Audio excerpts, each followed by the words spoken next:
에브라임 산지에 미가라 이름하는 사람이 있더니 그의 어머니에게 이르되 어머니께서 은 1,100을 잃어버리셨으므로 저주하시고 내 귀에도 말씀하셨더니 보소서 그 은이 내게 있나이다. 내가 그것을 가져갔나이다 하니 그의 어머니가 이르되 내 아들이 여호와께 복받기를 원하노라 하니라. 미가가 은 1,100을 그의 어머니에게 도로 주매 그의 어머니가 이르되 내가 내 아들을 위하여 한 신상을 새기며 한 신상을 부어 만들기 위해 내 손에서 이 은을 여호와께 거룩히 드리노라. 그러므로 내가 이제 이 은을 내게 도로 주리라.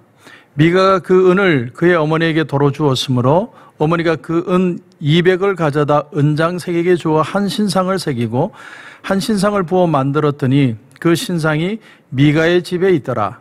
그 사람 미가에게 신당이 있으므로 그가 에봇과 드라빔을 만들고 한 아들을 세워 그의 제사장으로 삼았더라. 그때에는 이스라엘의 왕이 없었으므로 사람마다 자기 소견에 옳은 대로 행하였더라. 아멘. 오늘 말씀의 1절을 보시면 에브라임 산지에 미가라 이름하는 사람이 있더니 미가라는 이름을 가진 사람이 있었다. 이 미가라는 이름은 대단히 종교적인 이름입니다. 그 이름의 뜻이 뭐냐면 여호와와 같은 자가 누구냐. 다시 말하면 여호와가 최고다. 그런 뜻의 이름이죠. 그러니까 여호와가 최고라는 이름을 가진 사람이 여호와가 최고가 아닌 삶을 살았던 얘기를 오늘 들려주는 겁니다. 자, 그 미가라는 사람의 어머니는 대단한 부자였던 것 같습니다. 오늘 2절에 보니까 은 1,100을 잃었다. 여러분 신약에 와서 가룟 유다가 예수님을 얼마에 팝니까? 은 30에 팔죠. 은 30이 노예 한 명 값이라고 한다면 노예 36명을 살 수 있는 금액입니다. 근데 그것이 약 1300년 전 구약 시대니까 은 1,100이라는 건 엄청난 가치가 되겠죠. 그 많은 은을 잃어버린 겁니다. 요즘이야 은행이 있으니까 우리가 은행에다 돈을 넣어두고 저축을 하고 은행이 그 돈을 지켜주지만 옛날에는 그런 게 없으니까 이 돈을 항아리에다가 담아가지고 깊이 땅속에다 묻어둡니다. 그럼 땅을 언제 파겠어요? 낮에는 사람들이 지나다니니까 밤에 사람들 안 볼 때 땅을 파가지고 그 항아리를 묻는 겁니다. 그래서 신약 성경에 보면 어떤 사람이 밭을 갈다가 보화를 발견하는 장면이 나오죠. 그게 그래서 가능한 겁니다. 사람들이 실컷 돈 모아서 땅에다가 묻어뒀는데 뭐 전쟁이 나고 갑자기 집을 떠나야 되고 그래서 표시만 해두고 떠났는데 떠났다가 못 돌아오고 객사하고 그런 일들이 일어나다 보니까 땅속에 묻힌 보화가 많은 거예요. 지금도 보화가 있을지도 몰라요. 그래서 항상 마음이 두려운 거예요. 왜냐하면 이걸 묻어뒀는데 누가 이걸 훔쳐가지는 않을까. 그런데 오늘 2절을 보십시오. 그의 어머니에게 이르되 어머니께서 은 1,100을 잃어버리셨으므로 저주하시고 내 귀에도 말씀하셨더니 보소서 그 은이 내게 있나이다. 내가 그것을 가졌나이다 하니 그의 어머니가 이르되 내 아들이 여호와께 복받기를 원하노라 하니라. 아마 이 돈을 그 아주머니가 밤에 깊이 땅속에다가 항아리에 담아서 숨겨뒀는데 아들이 그걸 본 것 같아요. 그래 그 아들이 몽땅 자기가 다 챙긴 거예요. 저도 옛날에 제 친구 생각해보면 친구가 그 친구 어머니 갯날만 되면 갯돈 받는 날만 되면 기가 막히게 장롱 속에 그 옷 속에 감춰둔 돈을 기가 막히게 챙겨서 나가서 한 달 시컷 노시다가 한 달 지나면 들어오는 거예요. 여러분 한국 집은요 대부분 돈을 옷장 안에 옷 속 안에 숨겨둬요. 도둑님이 한국 집이라 싶으면 그 정도는 알 것 같아요. 근데 이 돈이 사라진 것을 알게 된 이 부인이 너무 화가 나니까 그만 저주를 하는 거예요. 내 돈 훔쳐간 놈은 심리도 못 가서 통풍 걸릴 거다 이놈아. 자손 3, 4대까지 씨가 말라버리라 이놈들아. 그리고 그 자식들은 거지가 되든지 창녀가 되든지 장님이 되든지 그놈은 문둥병이 걸려서 죽어라 이놈아. 좀 막 입에 담을 수 없는 욕을 다 내뱉은 겁니다. 그런데 옆에서 그 소리를 가만히 듣던 아들이 보니까 이게 참 기가 막힌 거거든요. 이렇게 하루 이틀 하고 어머니가 그냥 속상해하고 끝날 줄 아는데 막 저주를 매일같이 저주를 하니까 이 아들의 마음속에 덜컥 겁이 난 겁니다. 덜컥 겁이 난 거예요. 정말로 우리 어머니가 하신 말대로 내게 정말로 그런 일이 이루어지면 어떻게 되지? 이게 괴로운 거예요. 그래서 어느 날 그 괴로운 마음을 가지고 아들이 어머니에게 실토를 한 겁니다. 어머님 죄송합니다. 사실은 여차여차해서 제가 다 훔쳤습니다. 어머님 죄송합니다. 제 이 돈 다 어머니에게 드리겠습니다. 그렇게 어머니에게 실토를 한 거예요. 그러니까 이 어머니가 자식이니까 죽일 수도 없고 살릴 수도 없고 그걸 용서한 거죠. 용서만 한 게 아니라 내 아들이 여호와께 복받기를 원하노라 축복까지 했습니다. 자, 여기서 일단락이 되는 줄 알았어요. 그런데 그 다음에 일이 벌어집니다. 그게 뭐냐면 이 어머니와 아들은 종교성이 강한 사람들이에요. 신앙이 강한 게 아니라 종교성이 강했어요. 문제는 그 내뱉은 저주가 마음에 걸리는 거예요. 우리가 이만큼 저주를 했는데 이 저주가 혹시나 우리에게 돌아오지는 않을까? 그래서 어떻게 하느냐면 그 은을 일부를 녹여가지고 은장색, 은으로 우상을 만드는 사람에게 맡겨서 은으로 우상을 만들어요. 그리고는 집에다가 신상으로 섬기게 됩니다. 사랑하는 성도 여러분, 오늘 우리에게 왜 예배가 필요할까요? 바로 이런 문제에 우리가 매이지 않게 위해서입니다. 여러분, 하루가 다르게 우리에게 들려오는 소식들은 불안합니다. 미래가 불안하고 오늘 현실도 불안하고 어떻게 될지 모두가 다 답답한 마음을 가지고 있습니다. 그렇게 되면 하나님 앞에 예배를 떠나게 되면 사람들은 종교성이 강해지기 시작해요. 그래서 자기의 두려운 마음을 무엇인가를 통해서 자꾸 위로받으려는 거예요. 우리의 모든 문제를 풀 수 있는 분은 하나님인데 하나님을 떠나니까 그 외에 다른 것들에 집착하기 시작하는 것입니다. 그들 모자가 했던 가장 중요한 급한 일이 뭘까요? 그건 그들은 알고 있었습니다. 하나님 앞에 속죄제를 드리면 된다는 거. 하나님 앞에 속죄제 제물을 드리고 하나님 앞에 죄를 뉘우치면 하나님이 다 용서해 주시는 걸 알면서도 그들은 그렇게 하지 않는 거예요. 왜 그렇게 했을까? 왜 그들은 하나님 앞에 나가서 이것을 솔직히 고백하고 이 죄사함을 얻는 그런 자유를 얻지 못했을까? 여러 가지 이유를 추측할 수 있는데 그 중에 첫째는 이 실로라는 곳에 가서 제사장에게 그 죄를 낱낱이 다 고백을 해야 돼요. 우리 아들이 여차여차해서 내 돈을 다 삥땅했습니다. 그게 부끄러워서 그랬을까? 아니면 그 실로라는 곳까지 가는 게 귀찮아서 그랬을까? 아니면 옛날에는 돈을 토색한 것이 있으면 4배를 갚게 했습니다. 그래서 내가 지금 삥땅을 친 돈에 4배를 갚는 그 돈이 아까워서 그렇게 했을까? 뭐 여러 가지 이유가 있겠지만 중요한 건 그 은 1100에서 200개를 꺼내가지고 녹여가지고 은으로 신상을 만들었다는 사실이에요. 여러분 오늘 5절을 보십시오. 그 사람 미가에게 신당이 있으므로 그가 에봇과 드라빔을 만들고 한 아들을 세워 그의 제사장으로 삼았더라. 자, 도둑질을 미화시킨 거죠. 신당을 만들 뿐만 아니라 자기 아들을 제사장으로 또 삼았어요. 사람들은 그걸 보고 오해하겠죠. 야, 저 사람들이 뭔가 저렇게 열심히 있어서 저렇게 애를 쓰는구나. 그런데 우리가 여기서 깨닫는 아주 귀한 영적인 교훈이 있습니다. 그것이 뭐냐면 사람들이요, 자신들의 잘못을 내놓고 뉘우치기보다는 종교적인 열심으로 그 죄를 덮기를 더 원한다라는 사실이에요. 이것이 인간의 죄의 성향입니다. 죄의 성향. 여러분, 예배가 뭘까요? 예배라는 건 내가 찬송가 부르고 그 다음에 신앙 고백하고 그 다음에 성경 봉독하고 이런 순서를 따라가는 게 예배가 아니라 진짜 예배의 의미는 우리 있는 모습 그대로를 하나님 앞에 펼쳐 보이는 거예요. 내 있는 모습, 내 모습 이대로 주 받으옵소서 그대로 하나님 앞에 펼쳐 보이는 게 예배라는 겁니다. 로마서 12장 1절에 보면 그러므로 형제들아 내가 하나님의 모든 자비하심으로 너희를 권하노니 너희 몸을 하나님이 기뻐하시는 거룩한 산 제물로 드리라. 이는 너희가 드릴 영적 예배니라. 하나님이 우리에게 끊임없이 요구하는 것이 뭘까요? 오라 우리가 서로 변론하자.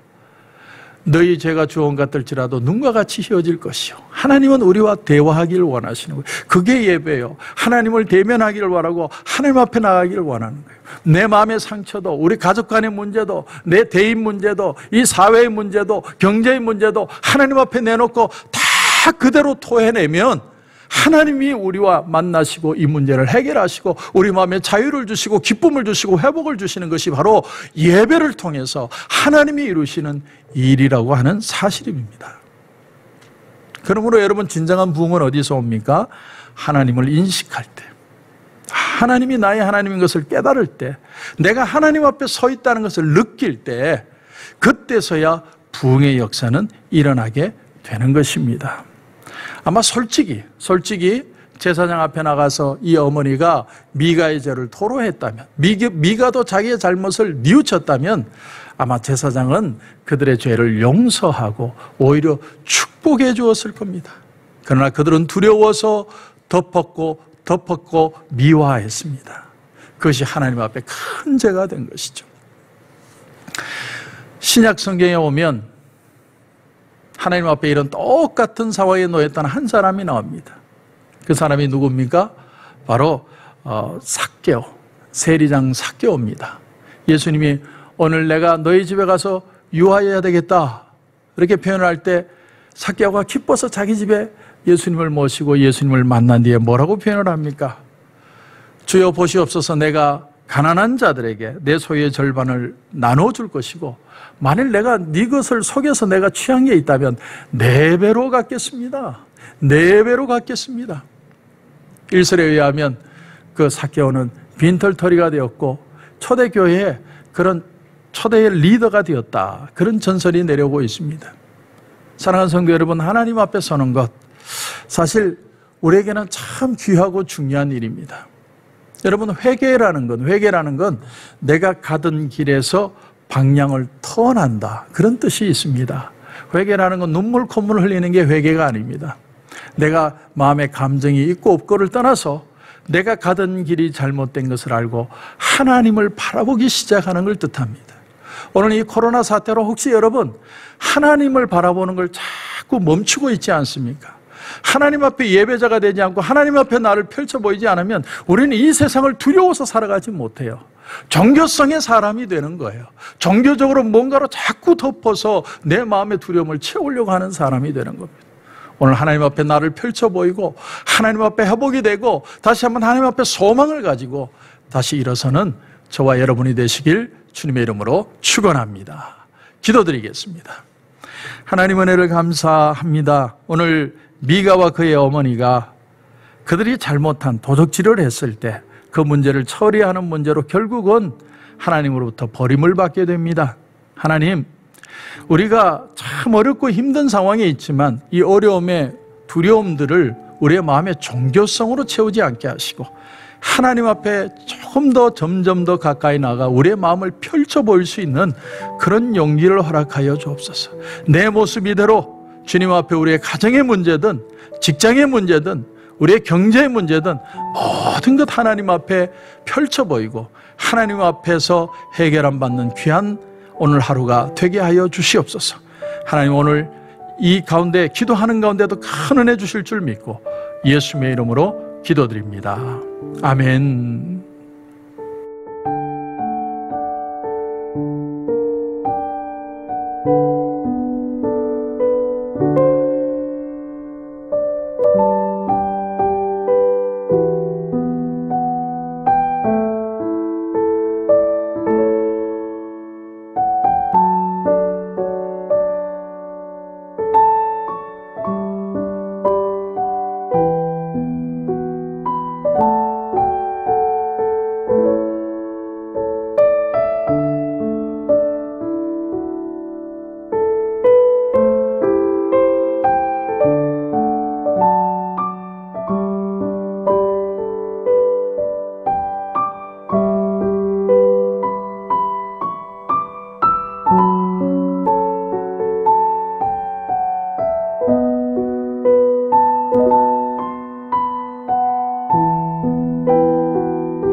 주